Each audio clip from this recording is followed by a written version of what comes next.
ni pa ni sa ni pa ma ga ma pa ga ni re sa ni ga pa ma ga ma re sa ni sa।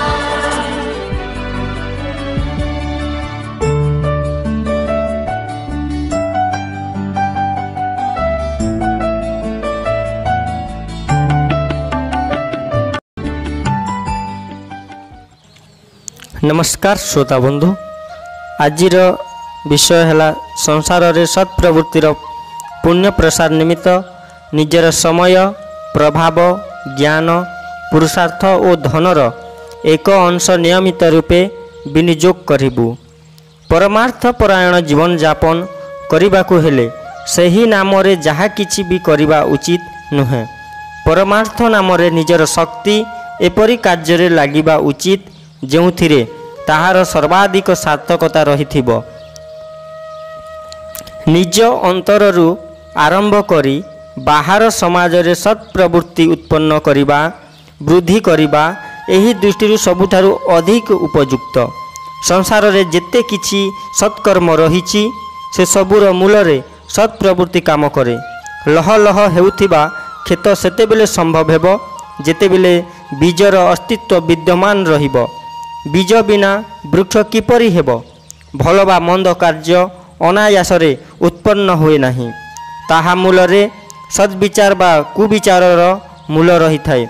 समय पाई बीज जेपरि अंकुरित हुए और फूल फल धरे सेहीपरि सत्प्रवृत्ति मध्य अगणित पुण्य परमार्थ रूपे विकसित हेबार परिलक्षित होइथाए।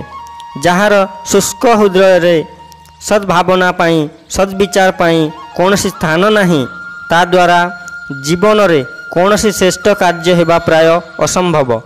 जो लोक माने कौनसी सत्कर्म करिसंती आदर्श अनुकरण करिसंती सेमानंक मध्यरु प्रत्येकंकु ताहा पूर्वरु निजर पाशविक प्रवृत्ति उपरे नियंत्रण करि पारिबा योग्य सद्विचारर लाभ कौनसी प्रकारे मिली सारी थाए।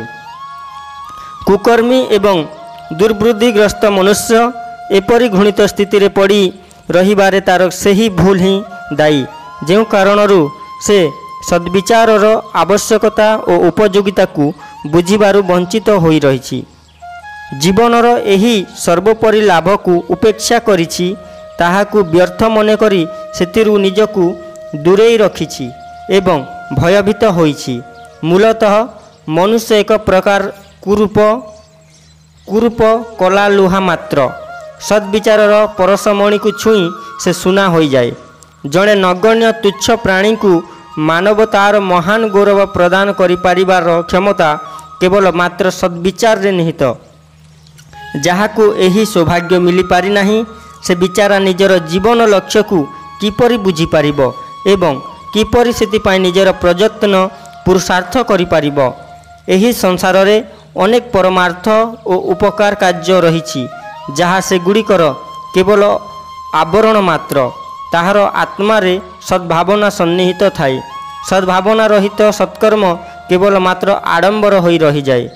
अनेक संस्था आज परमार्थर आडंबरर देखाई सिंहर छाल ढांकी होइथिबा शृगालर उपहासास्पद उदाहरण प्रस्तुत करुछंती। एहा द्वारा काहारी किछि लाभ हुए नहीं, विडंबना वृद्धि पाए एवं लोक माने पुरुषार्थ को आशंका तथा संदेह दृष्टि देखिबारे लागंती। प्राणहीन शरीरर जेते सुंदर वस्त्र धारण करिथाउ ना काहीकि ताहाकु केही पसंद करिबे नाही किंबा ताहा द्वारा काहारी किछि मंगल हेबो नाही।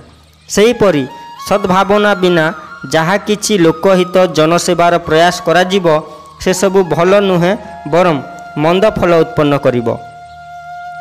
दुर्गुण दुष्कर्म आज संसार रे वृद्धि पाइबा और विकसित हेबार कारण हेउछि जे निज आचरण द्वारा प्रचार करुथिबा पक्का प्रचारक संपूर्ण भावे मन कर्म वचन रे दुर्गुण विस्तार करुथिबा लोक बहु संख्या रे मौजूद अछंती। उत्तम गुणर प्रचारक आज निष्ठावान नुहंती, कुहालिया लोक ही देखा जाउछंती।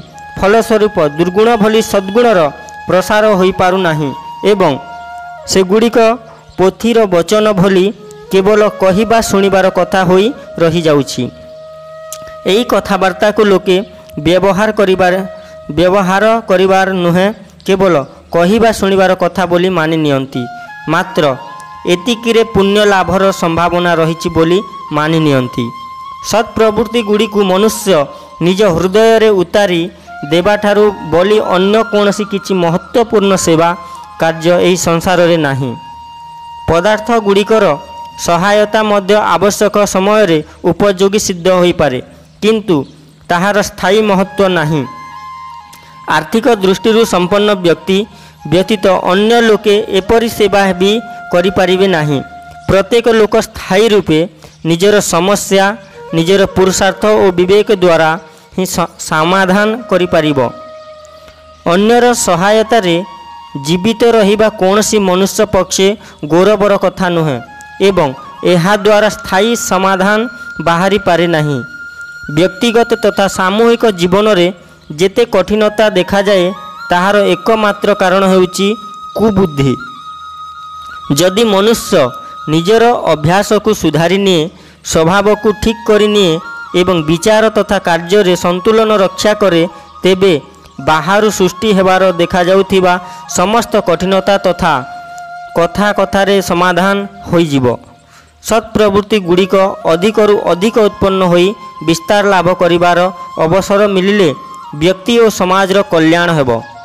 ଏହି ପ୍ରୟାସ ପାଇଁ ପ୍ରାଚୀନ କାଳରେ କିଛି ଲୋକ ନିଜ ଜୀବନକୁ ଉତ୍ସର୍ଗ କରୁଥିଲେ। ସେମାନଙ୍କୁ ବଡ଼ ମନେ କରାଯାଉଥିଲା ଏବଂ ବ୍ରାହ୍ମଣର ସମ୍ମାନ ସୂଚକ ପଦରେ ପ୍ରତିଷ୍ଠିତ କରାଯାଉଥିଲା। ଯେହେତୁ ସତ୍ ପ୍ରବୃତ୍ତି ବୃଦ୍ଧି ପାଇବା ସଂସାରର ସବୁଠାରୁ ମହତ୍ତ୍ୱପୂର୍ଣ୍ଣ କାର୍ଯ୍ୟ, ସୁତରାଂ ସେଥିରେ ଲାଗିଥିବା ବ୍ୟକ୍ତିମାନଙ୍କୁ ସମ୍ମାନ ମିଳିବା ଉଚିତ। ଦାନ ମଧ୍ୟରେ ସର୍ବୋତ୍ତମ ଦାନ ବ୍ରହ୍ମଦାନକୁ କୁହାଯାଏ। ବ୍ରହ୍ମଦାନର ଅର୍ଥ ଜ୍ଞାନଦାନ। ଜ୍ଞାନର ଅର୍ଥ ସେହି ଭାବନା ଓ ନିଷ୍ଠା ଯାହା ମନୁଷ୍ୟର ନୈତିକ ସ୍ତରକୁ ସ୍ଥିର ରଖେ। ଯୁଗ ନିର୍ମାଣ ସତ୍ ସଂକଳ୍ପରେ ଯେଉଁ ସତ୍ ପ୍ରବୃତ୍ତି ଗୁଡ଼ିକର ପୁଣ୍ୟ ପ୍ରସାର ପାଇଁ ପ୍ରେରଣା ଦିଆଯାଇଛି, ତାହା ହିଁ ବ୍ରହ୍ମଦାନ। ଏହି ଅମୃତ ଜଳସିଞ୍ଚନ ହେବା ଦ୍ୱାରା ମଉଳି ଯାଇଥିବା ଯୁଗ ମାନସ ପୁଣି ସବୁଜିମାପୂର୍ଣ୍ଣ ପୁଷ୍ପିତ ପଲ୍ଲବିତ ହୋଇପାରିବ।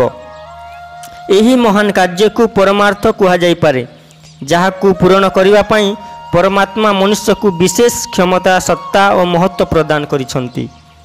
ସମୟ, ପ୍ରଭାବ, ଜ୍ଞାନ, ପୁରୁଷାର୍ଥ ଓ ଧନର ପାଞ୍ଚ ବିଭୂତିର ଅଧିକରୁ ଅଧିକ ଭାଗ ଆମେ ପରମାର୍ଥ ପାଇଁ ଲଗାଇବା ଉଚିତ। ବ୍ୟକ୍ତିଗତ ଜୀବନର ଆବଶ୍ୟକତା ପୂର୍ତ୍ତି ପାଇଁ ଦିବ୍ୟ ବିଭୂତି ଗୁଡ଼ିକୁ ସମ୍ପୂର୍ଣ୍ଣ ରୂପେ ନଷ୍ଟ କରିଦେବା ଉଚିତ ନୁହେଁ, ବରଂ ନ୍ୟୁନାଧିକ ମାତ୍ରାରେ କିଛି ନା କିଛି ଏହାର ଅଂଶ ପରମାର୍ଥ ପାଇଁ ସତ୍ ପ୍ରବୃତ୍ତି ଗୁଡ଼ିକର ବିକାଶ ପାଇଁ ସୁରକ୍ଷିତ ରଖିବା ଆବଶ୍ୟକ। ଦୈନିକ ଜୀବନରେ ଯେପରି ଅନ୍ୟ ଅନେକ ଆବଶ୍ୟକ କାର୍ଯ୍ୟ ରହିଛି ଏବଂ ସେଗୁଡ଼ିକୁ କୌଣସି ପ୍ରକାରରେ ପୂରଣ କରାଯାଉଛି, ସେହିପରି ପରମାର୍ଥ କାର୍ଯ୍ୟକୁ ବି ଏକ ନିତାନ୍ତ ଆବଶ୍ୟକ, ଲୋକ ପରଲୋକ ପାଇଁ ଶ୍ରେୟସ୍କର ଏବଂ ମହତ୍ତ୍ୱପୂର୍ଣ୍ଣ କାର୍ଯ୍ୟ ମାନିବା ଦରକାର। ଯେଉଁ କାର୍ଯ୍ୟକୁ ଆମେ ମହତ୍ତ୍ୱପୂର୍ଣ୍ଣ ମାନି ନେବା, ସେଥିପାଇଁ ସମୟ, ପ୍ରଭାବ, ଜ୍ଞାନ, ପୁରୁଷାର୍ଥ ଓ ଧନର ଏକ ନିୟମିତ ଅଂଶ ନିରନ୍ତର ଲଗାଇବା ଆମ ପକ୍ଷେ କଷ୍ଟକର ହେବ ନାହିଁ, ବରଂ ସେହି ମାର୍ଗରେ କରାଯାଉଥିବା ପ୍ରଯତ୍ନ ଜୀବନକୁ ଧନ୍ୟ କରୁଥିବା ସର୍ବୋତ୍ତମ ସାର୍ଥକ କାର୍ଯ୍ୟ ବୋଲି ପ୍ରତୀତ ହେବ। ସତ୍ ପ୍ରବୃତ୍ତି ସମ୍ବର୍ଦ୍ଧନ ପାଇଁ ଯୁଗ ନିର୍ମାଣ ଅଭିଯାନ ଅନ୍ତର୍ଗତ ଅନେକ କାର୍ଯ୍ୟକ୍ରମର ବ୍ୟବସ୍ଥା ରହିଛି। ଝୁଲା ପୁସ୍ତକାଳୟ ପ୍ରତ୍ୟେକଙ୍କ ପାଇଁ ସୁଲଭ। ଯାହା ପାଖରେ ଯେଉଁ ବିଭୂତି ରହିଛି ତାହାକୁ ସେଥିପାଇଁ ନିୟୋଜିତ କରିବାର କ୍ରମ ପ୍ରସ୍ତୁତ କରନ୍ତୁ। ସମୟ, ଶ୍ରମ ଓ ପୁରୁଷାର୍ଥ ତ ପ୍ରତ୍ୟେକ ବ୍ୟକ୍ତି ଲଗାଇ ପାରିବେ, ତାହାର ସୁନିଶ୍ଚିତ ଅଂଶ ଲଗାଇବା ପାଇଁ ନିୟମ କରିନେବା ଉଚିତ। ପ୍ରଭାବଶାଳୀ ବ୍ୟକ୍ତି ତାହାକୁ ଖୋଲାଖୋଲି ଭାବେ ସମର୍ଥନ କରନ୍ତୁ। ଲୋକମାନଙ୍କ ଉପରେ ସେଥିପାଇଁ ଚାପ ପକାଇଲେ ଯଥେଷ୍ଟ ପ୍ରଗତି ହୋଇପାରିବ। ଜ୍ଞାନବାନ ନିଜର ଜ୍ଞାନ ଏବଂ ମାର୍ଗଦର୍ଶନ ଠାରୁ ଆରମ୍ଭ କରି ପ୍ରେରଣା ଦେବା ପର୍ଯ୍ୟନ୍ତ କାର୍ଯ୍ୟ କରିପାରିବେ। ଧନବାନ ସେଥିପାଇଁ ଆବଶ୍ୟକ ସାଧନ ଯୋଗାଡ଼ କରିପାରିବେ।